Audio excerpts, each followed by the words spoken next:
दंगल में कौन बनेगा रांची का रणवीर? कांग्रेस ने अपने पुराने चेहरे सुबोधकांत पर ही भरोसा जताते हुए पार्टी का सिंबल थमा दिया तो महागठबंधन का उम्मीदवार बनाया। दूसरी ओर उम्र के 75 बसंत पार कर चुके या कहें कि 75वीं दहलीज पर बीजेपी ने अपने वर्तमान सांसद राम टहल को दरकिनार कर दिया। अब बीजेपी का उम्मीदवार कौन होगा, यह तो सवाल बरकरार अभी तक है। रांची का रणवीर कौन? पंज की पकड़ या खेलेगा कमाल?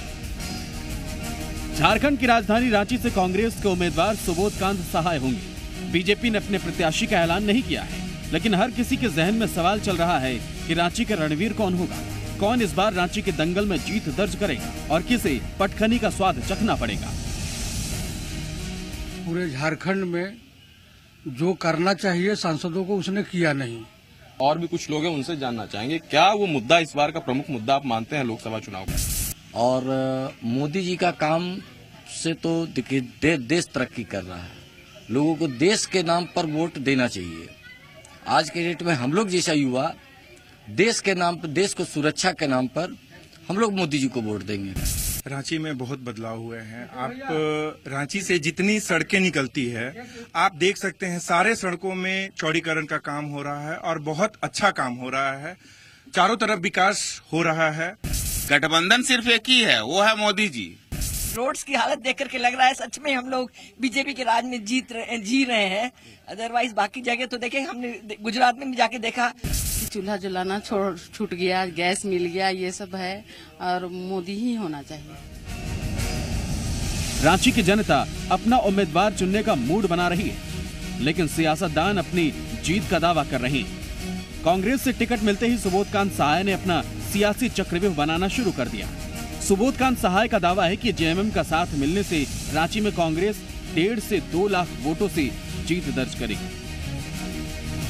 इनको शौक है कि मोदी जी को हम उनसे 10 कदम आगे चले, तो इस सारी चीजों को लेकर के मैं समझता हूं कि गठबंधन पूरी तरह से अपने इस लड़ाई के लिए तैयार। वर्तमान परिदृश्य से कोई नहीं टिकेगा। मुझे तो लगता है 2-3 लाख वोट से जीतेंगे।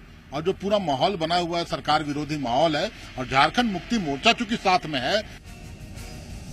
रांची में सुबोधकांत के मुकाबले बीजेपी का उम्मीदवार कौन होगा, यह अभी तक तय नहीं हुआ है। निर्वर्तमान सांसद राम टहल चौधरी का मजबूत विकल्प कौन होगा, जो कांग्रेस के दिग्गज नेता सुबोधकांत सहाय को पटखनी दे सकता है, इस पर अभी भी मंथन जारी है। पूरे मसले पर बीजेपी डिप्लोमेटिक जवाब दे रही है। इनके यहाँ नेताओं की भरमार है, कार्यकर्ताओं का अभाव है, जनता का जन समर्थक नहीं है, इसलिए उम्मीदवार की घोषणा कर ले, हार तो निश्चित है। सच ये है कि कांग्रेस उम्मीदवार के बल पर चुनाव लड़ती है, भारतीय जनता पार्टी और कार्यकर्ताओं के बदौलत चुनाव लड़ती है। ये मौलिक अंतर है। इधर बीजेपी के निर्वर्तमान सांसद बगावत के मूड में नजर आ रहे हैं। अपनी ही पार्टी से नाराज होकर राम टहल चौधरी पूरा खेल बिगाड़ने पर आमादा हैं। राम टहल की तैयारी निर्दलीय चुनाव लड़ने की भी है। हालांकि बीजेपी ऑल इज वेल करने का दावा कर रही है। बार बार इस बात को कहा है कि क्षेत्र का दौरा करेंगे, सभी लोगों का विचार आएंगे। कई दलों के लोग हमारे पास आए, उनको भी यही कहा, भैया हम अपने मत से डिसाइड नहीं करेंगे, जो जनताओं का रुझान होगा, विचार होगा, अगर वो कहेंगे निर्दलीय लड़िए तो मैं निर्दलीय लड़ूंगा। राम टहल जी भारतीय जनता पार्टी के वरिष्ठ नेता रहे हैं। निश्चित रूप से वो अच्छी तरह से यहाँ की भावनाओं को, कार्यकर्ताओं की भावनाओं को वो समझते हैं और पार्टी शीघ्र निश्चित रूप से उनसे संवाद करेगी। रांची में समीकरणों और आंकड़ों के लिहाज से 7 विधानसभा क्षेत्रों का गणित अलग अलग है। ऐसे में दोनों राष्ट्रीय पार्टियों कांग्रेस और बीजेपी को समझना होगा कि उम्मीदवार से इतर वोटरों को अपने पाले में करना अहम है। कांग्रेस और बीजेपी के रणनीतिकार इसे बखूबी परखने में जुटे हुए हैं, लिहाजा इंतजार कीजिए बीजेपी के उम्मीदवार का, तभी तो पता चलेगा कौन किस पर भारी पड़ सकता है। सौरभ के साथ कुमार चंदन, जी मीडिया, रांची।